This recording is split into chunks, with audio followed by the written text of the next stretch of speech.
informales y vamos ya a la segunda entrevista del programa. Correcto, porque integrantes de la Facultad de Medicina expresaron su preocupación después de que el Ministerio de Educación y Cultura aprobara la creación de la Asociación de Vapeadores del Uruguay. Mediante un comunicado, los profesionales indicaron que varios estudios ya demuestran en la actualidad que los cigarrillos electrónicos fomentan la recaída de quienes intentan dejar de fumar, disminuyendo incluso las chances de quienes quieren dejar esta adicción y, lo que es más importante, constituyen una puerta de entrada a la adicción de la nicotina en niños, lo cual genera cierta alarma al respecto, niños y jóvenes. Para hablar sobre los efectos de estos dispositivos electrónicos y las advertencias de la academia, vamos a recibir a Pablo Curbelo, que es profesor de neumología de la Facultad de Medicina. Bienvenido y muy buenos días. Buenos días, gracias por la invitación. Bienvenido. Bienvenido. Bueno, ¿dónde se centran principalmente estas críticas y cuál es la advertencia principal que le tenemos que realizar a la población? La crítica no es por generar o no generar una asociación de vapeadores, es por poner, digamos, la carreta delante de los bueyes. O sea, es una situación que todavía es muy desconocida a nivel mundial, donde hay poco nivel de información, donde hay muchísima división entre los países. Muy pocos países permiten o con los pocos trabajos que hay, han aceptado que el vapeo sea una forma, de, por ejemplo, para dejar de fumar, y solo Inglaterra, en todo el mundo, es el país que lo ha administrado, que lo ha aprobado. ¿Podemos explicar lo que es el vapeo para la gente que no sabe? Porque creo que hay gente que no lo tiene claro. El vapeo es en realidad utilizar cualquier sustancia inhalatoria que sea vaporizada. Que inhale vapor. Que no produzca, que no aparezca a partir de producto de combustión de tabaco, sino que simplemente de soluciones que contienen distintas sustancias químicas, con o sin nicotina, la mayoría de ellas con nicotina, se generaría el calentamiento de la misma a través de una resistencia y con una batería, y eso lo que hace es generar un vapor que tiene el atractivo de tener aromatizantes, tiene olores muy ricos, sabores muy ricos, y eso es algunas de las cosas que son muy variadas, que desconocemos y que hacen esta entidad tan heterogénea como producto de consumo. No sabemos bien, porque hay más de 6.000, hay miles de tipos de vapeadores en su diseño, en el líquido que contienen para vaporizar, en las baterías, en los sistemas de calentamiento, o sea que es un tema bastante complejo. Ahora, la pregunta que a todos se nos ocurre es, ¿no es conveniente que las personas vapeen antes de que fumen cigarros convencionales?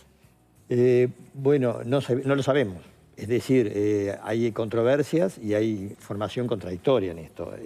Hay estudios que muestran que en realidad vapear, como tú decías, puede ser una puerta de entrada para comenzar a fumar. Y lo que es peor, una puerta de entrada para la adicción a la nicotina, porque hay que entender que si bien la nicotina no es la sustancia tóxica del cigarrillo, es la que se pega en el sistema nervioso central, en las uniones neuronales nuestras, y genera la mayor adicción.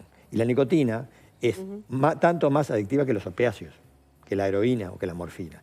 Entonces, partiendo de la base que es una droga muy potente que genera mucha adicción, uno tiene que tener cuidado cuando usa estas cosas, porque en realidad va a generar adicción. ¿Y si uno se preocupara de comprar vapeadores que no sean de nicotina? Sí, puede utilizarse, la enorme mayoría tienen nicotina con concentraciones de distinto nivel. Y de acuerdo a la concentración, algunos dicen que concentraciones bajas, o ir descendiendo la concentración en esa teoría de que podría ir bajando el consumo y la adicción a la nicotina podría ser una vía de uso de esta entidad. Sin embargo, está la contralateral, es decir, tú empezás a vapear, sos una persona joven, sos un adolescente, hay miles de dispositivos sumamente atractivos que van desde un pendrive, un reloj, la forma de una pipa, la forma de un cigarrillo. O sea que si tú miras los diseños son preciosos. Es como que fueras a una especie de relojería y vieras una vidriera o un supermercado donde hubiera cosas muy atractivas. Hay paredes enteras en las tabacalerías donde se venden estos productos. Paredes enteras de dispositivos y paredes enteras de sustancias saborizantes. Pero uno a priori igual podría pensar que alguien accede a vapear como método sustituto para poder dejar finalmente una adicción con el cigarrillo. Pero está comprobado, según indicabas tú, de que los jóvenes pueden empezar a vapear sin antes tener la adicción a fumar. Digamos. Exactamente. Tú puedes empezar a vapear, empezar a hacerte adicto a la nicotina y ese puede ser un paso previo para tener después más concentraciones de nicotina con el propio cigarrillo. Ahí quería ir al tema de salud, porque todos sabemos que fumar hace mal, que la combustión en el cigarrillo es uno de los elementos más preocupantes. Ahora, en el vapeo, ¿cuál es el principal riesgo para la salud?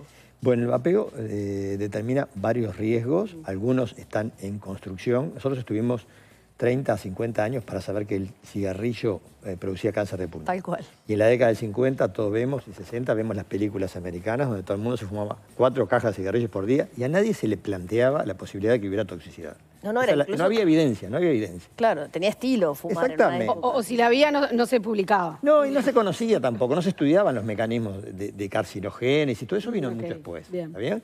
Ahora, con el vapeo pasa un poco lo mismo. Estamos aprendiendo recién, estamos viendo efectos a corto plazo y no sabemos a mediano y a largo plazo. Primera cosa que uno debería decir, con estos dispositivos no sabemos qué va a pasar dentro de 10 años, ni dentro de 15, ni dentro de 20. No lo sabemos. Y sí sabemos algunas cosas que ya están pasando en el corto plazo. Es decir, ustedes saben que en el 2019 una epidemia de pacientes jóvenes que ingresaron a hacer tratamiento intensivo en Estados Unidos, casi 3.000 personas, por utilizar unos tipos de vapeadores que contenían en el líquido que yo les digo algunas sustancias como vitamina E. Esa sustancia, que parece muy poco tóxica, dio una enfermedad tan severa que terminó con 3.000 pacientes internados.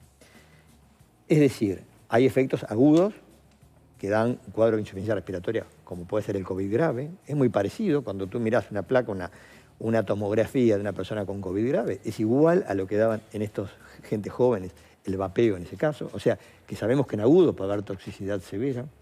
Sabemos que los pacientes que vapean, el vapeo genera una reacción inflamatoria también y radicales libres que determinan riesgo de enfermedades cardiovasculares.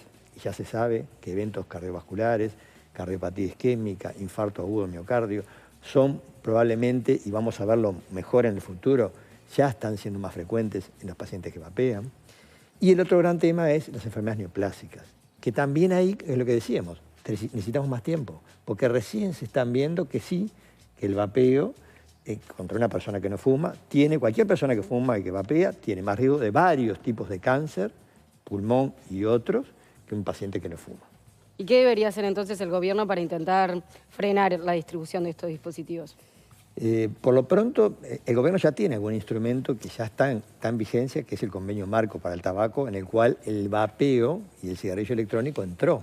En realidad nosotros, en el Uruguay, la misma legislación para el tabaco está para los cigarrillos electrónicos, es decir, tú no podés, teóricamente, fumar en espacios libres, en espacios cerrados, en espacios públicos. Porque hay como una zona gris ahí, de que la gente puede fumar adentro, cosas así. Bueno, pero la misma protección que el convenio marco para tabaco nos impone desde el punto de vista legal, digamos, debería y está así determinado para el cigarrillo electrónico. Sobre esa base, después, el gobierno tendrá que ver y los países van para distintos lugares, con mayor o nivel de restricción del cigarrillo electrónico en la medida que aparece mayor o menor evidencia. Acá no es la academia contra los vapeadores, la sociedad contra los médicos, no, acá es, pongámonos a analizar qué está pasando con esta situación y veamos qué hacemos con ellos. ¿Qué camino han tomado otros países? Bueno, es muy variado. La mayoría, ya les digo, no aceptan, la mayoría no, la enorme mayoría no acepta como tratamiento de cesación de tabaco, lo que tú decías, el vapeo. Toda la comunidad está alerta en estos efectos tóxicos que ya estamos viendo. Todos queremos, nadie va a impedir el consumo de una sustancia tóxica y de una adicción, porque en definitiva el ser humano nació hace miles de años con distintos tipos de adicción. Todos lo sabemos, y algunos más y otros menos tenemos algún tipo de adicción, que puede ir desde el alcohol a lo que fuere, pero sin embargo, lo que tratamos es de que saber qué riesgos tiene esa adicción, informar a la gente y regular de manera que protejamos, sobre todo a los jóvenes, porque esto de que se le vendan cosas muy lindas, chiches muy lindos, con colores muy lindos, con sabores muy lindos, a los niños o a los adolescentes. Es muy peligroso. ¿Y cuánto influye? El país ha tenido un control muy fuerte del tabaquismo, en especial desde el decreto del año 2005 que prohibía fumar en espacios cerrados, entre otras cosas. Hubo un decreto del año 2021 que habilita la venta, la importación, el registro de dispositivos electrónicos, que no son los vapeadores, pero son un tipo de cigarrillos electrónicos. ¿Afecta eso al control del tabaquismo y a la política pública contra el tabaco? Lo que pasa que como como que, digamos, diluye la capacidad de información y confunde, yo te diría. No sé si ayuda, pero por lo pronto confunde. Es decir, estamos dando cierta apertura a algo que todavía no conocemos, que deberíamos tener mayor información.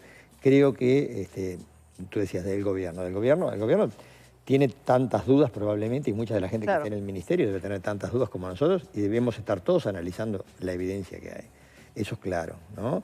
Tenemos que ir por ese camino. Yo creo que no deberíamos apurarnos, deberíamos ir escuchando todas las campanas, como en todo, ¿no? Porque también los vapeadores, algunos están enfervorizados que quieren tener ese instrumento y que a algunos les ha servido, pero no podemos manejarnos con casos individuales, con anécdotas, con que a mí me fue bien con un cigarrillo electrónico y yo dejé de fumar.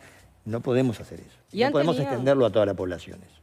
No, ¿han tenido diálogos o acercamientos con esta asociación de vapeadores para ver no, personalmente no. Yo me proyectos? enteré de esta información por la prensa como ustedes, de que ellos estaban tramitando ser aceptados como una asociación. El problema no es que se acepte la asociación de vapeadores.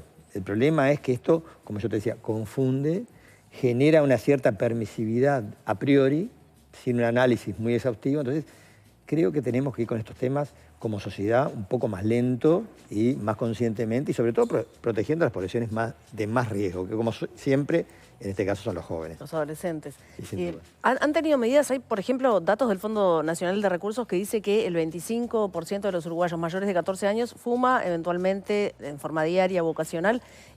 ¿Han tenido datos de cómo fue la evolución desde que se aplicaron las políticas contra el tabaco hasta el momento? Sí, nosotros ya cuando se empezó antes de la ley, el convenio marco, teníamos un 33% de personas, 1 de cada 3 uruguayos fumaban. Se llegó en los niveles más bajos de 20, no llegaba a 20, es decir, 1 de cada 5 uruguayos fumaban con las políticas del convenio marco antitabaco. ¿Es bueno eso?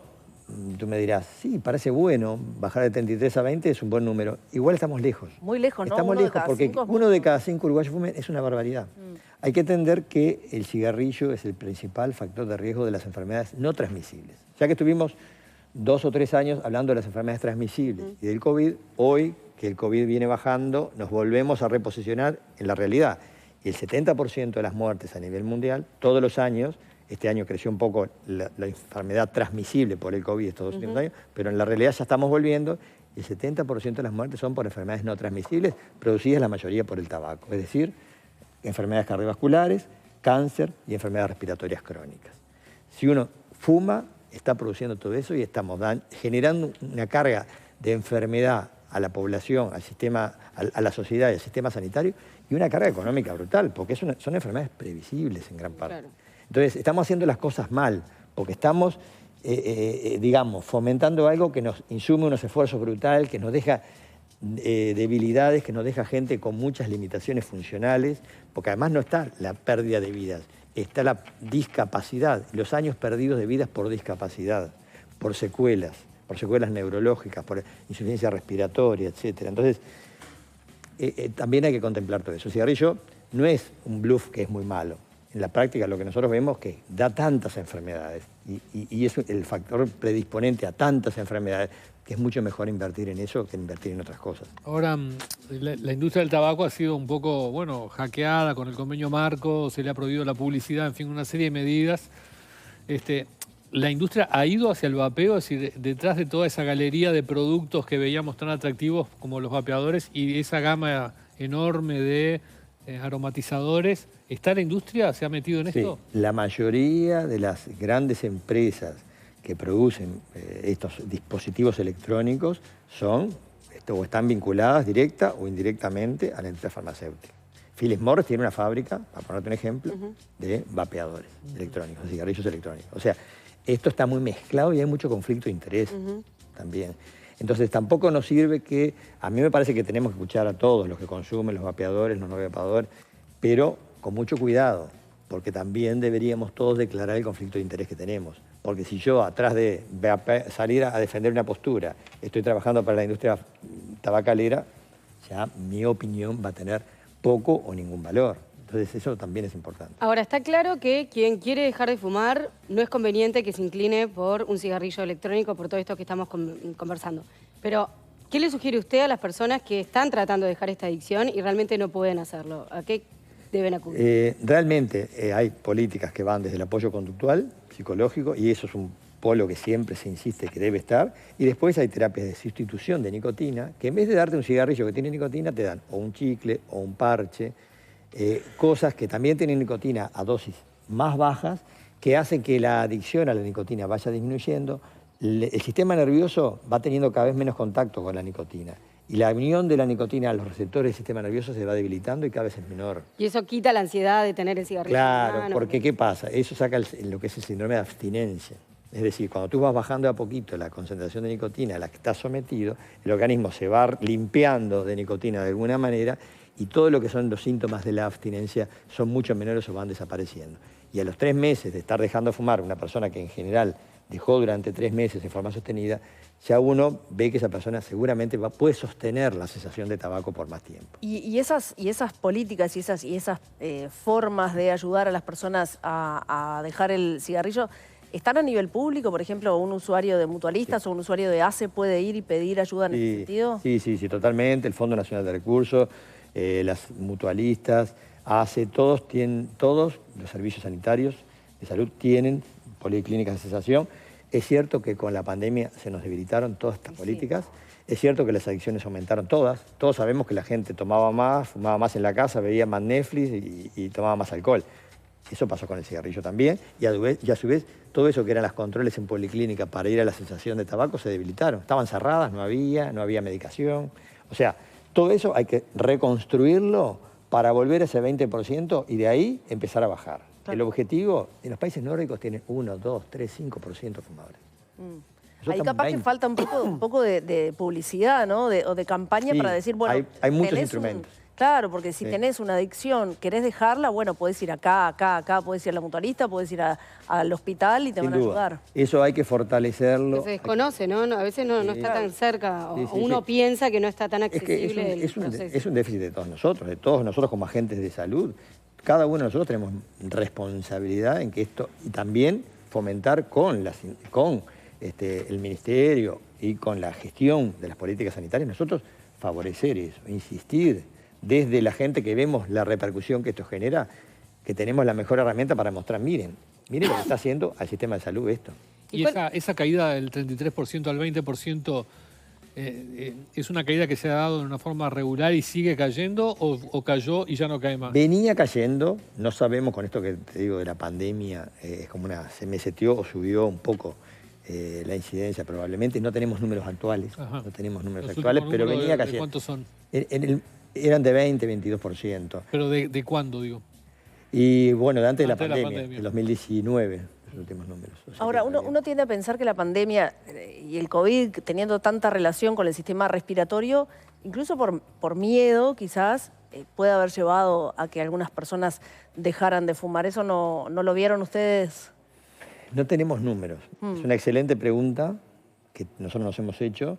Como nos favoreció el tapabocas para las enfermedades respiratorias y no teníamos virosis de otro tipo que no fueran el COVID y teníamos menos exacerbación de algunas enfermedades respiratorias, eso fue bueno como efecto colateral del COVID, digamos.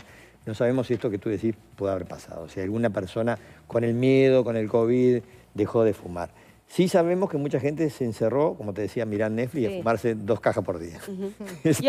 Con respecto a las estadísticas y a esta gente que ha dejado de fumar pero todavía no del todo, ¿qué sabemos de los jóvenes? ¿Las nuevas generaciones están más cercanas a empezar a fumar en la adolescencia o hay cierta conciencia social que se desarrolla al respecto y digamos que es un remanente que queda de personas que siguieron fumando toda la vida? Es variable, depende de la información, del nivel educacional, del nivel socioeconómico, de la política del tabaco que genera cada país. Es muy variable la respuesta a los jóvenes. Hay lugares que, por ejemplo, con esto del cigarrillo electrónico está tan de moda que viene creciendo en forma así, exponencial, brutal. Entonces, no sabemos para dónde va la cosa, sabemos que los jóvenes siguen entrando al consumo y a la adicción a la nicotina. Es una droga muy tentadora porque genera esa adicción que yo le decía tan fuerte. Entonces, bueno, queremos que la gente no entre ni por el camino del cigarrillo directo ni por el camino del cigarrillo electrónico, que de alguna manera el objetivo es que no llegue y no aumente el tabaquismo, sino que disminuya. Es cierto que a nivel mundial, si tú me decís, qué está pasando a nivel mundial con el tabaco y la gente tiene una percepción cada vez más clara del riesgo de enfermedades. Esa Entonces, como en el mundo esa. como que están las políticas antitabaco y está la conciencia colectiva. Hablábamos de que en el año 50 a nadie se le ocurría cuestionar un cigarrillo y una persona que estuviera fumando con todo humo adentro, como veíamos en las películas, Los nadie decía aviones, nada, nadie decía absolutamente nada. Hoy hay mucha más conciencia, hay más restricciones que nos ayudan, nadie fuma en los aviones, en ningún lado. Entonces creo que eso viene dando sus resultados. El vapeo está prohibido en los aviones, por ejemplo, ¿no? Todo está prohibido, en los aviones todo. Sí, además ahí tenés el problema. Pero de que no ha habido una apertura de espacios que estaban prohibidos para el tabaco para el vapeo.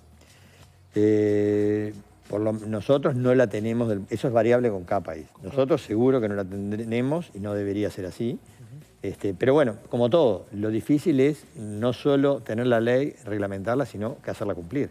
Porque es muy difícil fiscalizar y tener una persona en cada esquina a ver si está vapeando. O sea, de la realidad a la práctica, ¿no? También es muy, muy complicado. Muy bien, Pablo Curbelo, profesor de Neumología de la Facultad de Medicina de la Universidad de la República. Muchas gracias por estos minutos. A las Muy amable. órdenes. Que pasen muy bien. Muchas gracias.